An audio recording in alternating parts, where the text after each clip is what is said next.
Good morning. I'm Karl, Vice President for Public Policy and Corporate Affairs for Oracle Corporation in the EMEA region, as Pilar had said earlier. I've seen very many familiar faces in the room and feel like we know each other very well.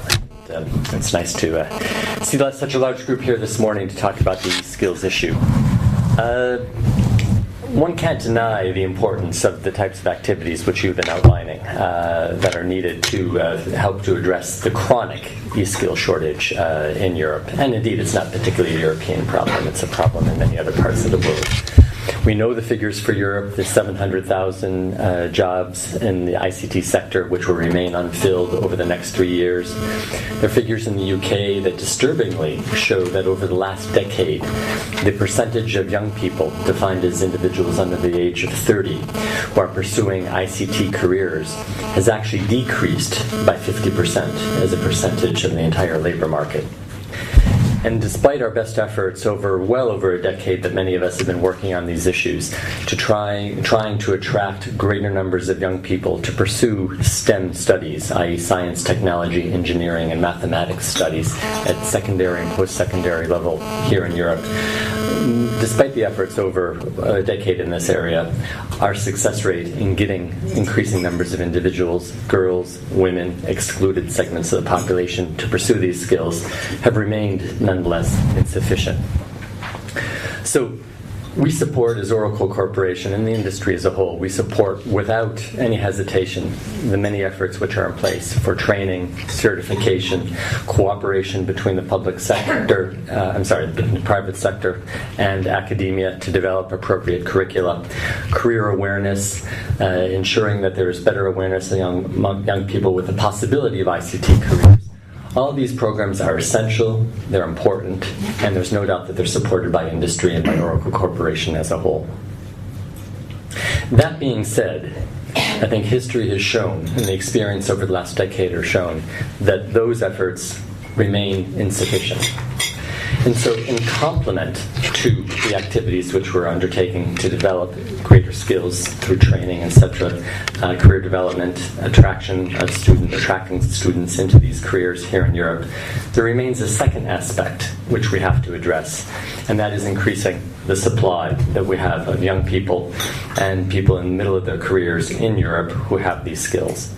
And frankly, here we're talking about addressing the great potential of migration.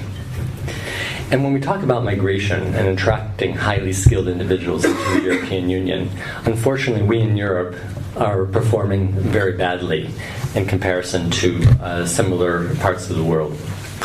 If we look at figures for Europe, for instance, less than 5% of all migrants coming to Europe seeking jobs are deemed to be highly skilled or highly qualified individuals. 5% of migrants coming into Europe. If we look at countries like the United States, Canada, Australia, and even Switzerland right next door, those figures rise as high as 55% of migrants are considered to be highly skilled. If we look at the European workforce as a whole, 1.72%, i.e. less than 2% of the European workforce is deemed to be highly skilled individuals of third country origin. And the similar figure in Australia is nearly 10%. In Canada, it's 7.3%. And again, in Switzerland, not all that different than the European Union in terms of its geography and in terms of the scope and the form of the economy. It's 5.3%. So in Europe, we need to look at efforts which can be put into place to further attract third country nationals who have the skills we need to supplement our own efforts to build these skills within Europe. And we have a particular opportunity here, because if we look at young people today, they are peculiarly or especially able and willing to migrate, to be mobile for short periods of time. We don't necessarily have to encourage them to move. We just have to open our doors to allow them to come to Europe, because they will seek jobs, they will seek opportunity. And if we don't have a policy here in Europe to attract these individuals, they will go to other parts of the world. They will go to Canada, they will go to the United States, they will go to some of the BRICS, etc. Now, we fully realize that the European Union has only limited competence in terms of migration policy or immigration policy, and much of this needs to be done at a national level. Nonetheless, there have been some actions which have been taken at European level which have been helpful, but have not yet really borne the fruit that we would hope in industry that they would. Many of you may be familiar with the Blue Card Directive, which was adopted about 3 years ago at the European Union level. The purpose of the Blue Card Directive was to ensure that highly skilled individuals, or not even highly skilled, but skilled individuals could come into Europe for a period of 2 years, eventually renewable, and perhaps leading even to permanent residency, to seek jobs in Europe as a way of increasing the supply of skilled individuals in Europe.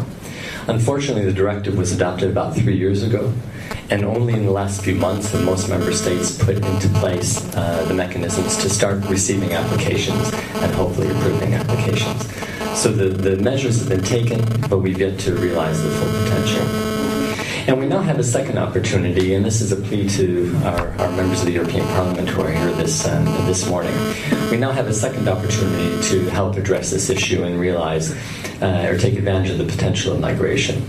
The Commission has proposed a directive, the ICT directive, but in this case it means intra-corporate transferees, not ICT as we would perhaps look at it from the European Internet Foundation perspective. And this is addressing the ability of corporations such as SAP, such as Oracle, such as Microsoft, and any other company of global worldwide scope to be able to move our employees into the European Union for short and temporary periods of time. A period of 3 months up to perhaps as long as 3 years, but not exceeding 3 years. And this is critical because despite all the efforts that we may take in order to enhance training opportunities, certify individuals for ICT skills, attract more students to pursue STEM studies, the benefits of these activities will only be felt in 4, 5, 6 years once a student leaves secondary education and pursues post-secondary education and gets their degree. The need of our customers, the need of the high and intensive ICT users, the need of companies such as SAP and Oracle to have access to these skills is very real and it's very immediate. Through our ability and our global sourcing of talent to bring individuals who may have the skills that we need from other parts of the world into the European Union to work within our companies, to work with our customers, then there's a pressing need to do this today. And the ICT directive, which is pending before the Parliament and pending before the Council now, would do precisely that. It would speed up the time in which member states would make a decision on granting visas. It would establish coordinated and harmonized or almost harmonized conditions for granting such visas.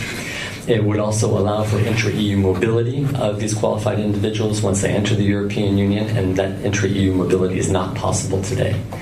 So what I would ask for our members of Parliament who are here today is that we are at a juncture where a very specific action can be taken to bring an immediate basis qualified and skilled individuals into Europe for short periods of time, meeting the needs of the industry, meeting the needs of our customers. Currently, the orientation vote on the directive has been adopted by the Legal Affairs Committee. The Council has given a mandate to the Cypriot Presidency to begin the trialogue negotiations, but for the moment, a date has not yet been set for addressing starting the trialogue.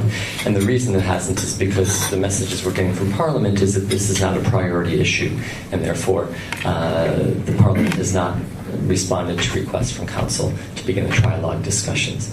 So here's an immediate action that we could take. Perhaps we can continue the discussion on some of the substance a little bit later during the Q&A period. But my bottom line message is the certification, training, and other activities that we've been taking as members of the E-Skills Industry Board, as members of organizations such as European Community Driver's License. These are important, but we can't overlook the possibility and the necessity, I would say, of opening up Europe and making Europe a more attractive place for those individuals who have the skills we need, who would be willing to come and work in Europe for a short or medium or even long-term period of time. And we need to look at both aspects, not just generating homegrown talent per se, but also performing better vis-a-vis other parts of the world and attracting highly skilled individuals with the ICS we need into Europe. Thank you.